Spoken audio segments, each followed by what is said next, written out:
이게 바로 불공정, 꼼꼼한 불공정이다. 이 꼼꼼한 불공정을 해소하지 않으면 편의점들이 이 어려운 처지를 벗어날 수 없다. 이 점에서 저는 특단의 대책을 세워야 된다고 생각하고요.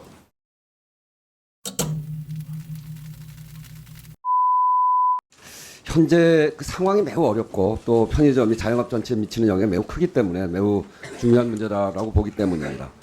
제가 그 편의점 주요 3사 그 정보공개소와 가맹점주 매출 현황을 분석해 봤어요. 저 표를 한번 보시죠. 150만 원 미만, 이른바 저매출 위험 구간으로 해당하는 점포가 절반 47.8%에 이르고 있습니다. 전체 3만 3천 개 중에 15,800개가 2018년 기준으로 하면 그렇다는 겁니다. 그 중에서 특히 영업이익이 적자에 해당하는 경우, 이것을 저매출 구간이라고 하는데 110만 원 이하거든요.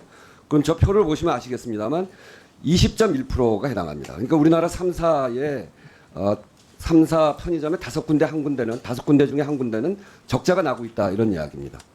더 나아가면 정말 저매출 점포 80만 원 이하 1매출 그런데도 6.7%에 해당할 정도로 이렇게 많은 편의점이 어려움에 처해져 있습니다.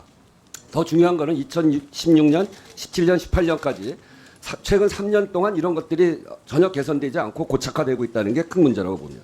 기업별로 보면 이 저매출 위험 및 저매출 구간의 비율을 보면 세븐일레븐이 가장 높습니다. 정말 세븐일레븐은 저매출 구간이 39%나 해당이 돼요. 그리고 이게 전체 저매출 위험 구간까지 합치면 CU가 48%, GS가 34%, 세븐일레븐이 69% 이렇게 달합니다. 기업별로 약간 차이는 있습니다만 매우 심각한 수준이다.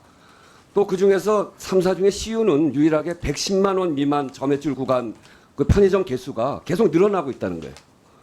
올해 CU가 작년부터 농성을 아주 심하게 했죠. 270일간 농성을 했는데 장관님도 잘 아시다시피 2013년에 CU 점주 3분이 연속 자살을 해서 그때 그게 가맹점법 공정화에 관한 법이 만들어지는 계기가 됐어요. 왜 이렇게 심각해졌나 이거 살펴보면 저 표를 좀 보시죠. 2008년부터 2018년까지 12,000개였던 편의점이 4934개가 됐어요. 저렇게 늘어났습니다. 그 매출을 보면 2007년에 그 본사는 4조 8천억이었던 것이 2017년에 실질 매출이 13조 7천억이 되거든요. 실질 매출이 한 3배가 늘어납니다. 그런 반면에 가맹점은 5억 300만 원에서 4억 7천만 원으로 3,300만 원이 오히려 줄어들어요. 이게 많아져서 그렇거든요. 그러니까 결국 편의점 본사가 무분별한 편의점을 늘리는 바람에 이렇게 됐다. 그런 상태인데 제가 이렇게 구체적인 매출별 실태로 확인한 거는 사실 처음 있는 일입니다. 근데 살펴보니까 정말 심각해요. 그래서 정말 특단의 대책이 필요한 시점인데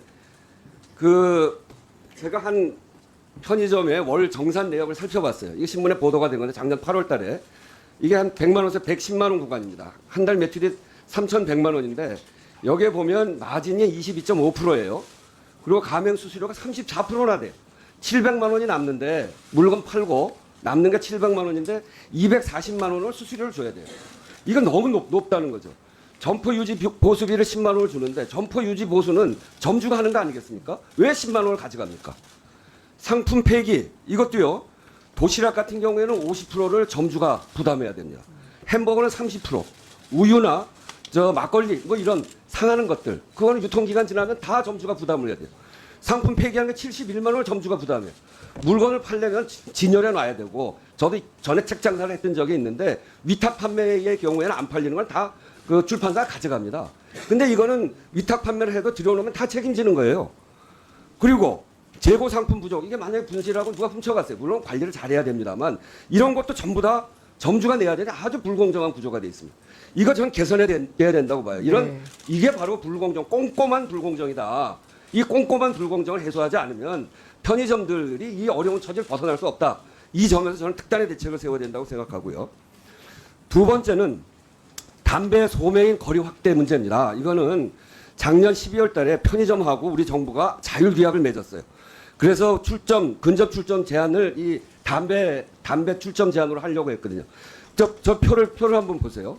저게 보면 서울에서 조사해 보니까 50m로 할 경우에 20, 30% 안팎의 매출 감소가 있기 때문에 서울에서 100m로 했는데 이걸 이렇게 자율계약을 맺어놓고 사실 지방자치단체에다 위임했는데 지방자치단체에서 서울이나 제주, 경북 성주 여기를 제외하고 하는 데가 없어요.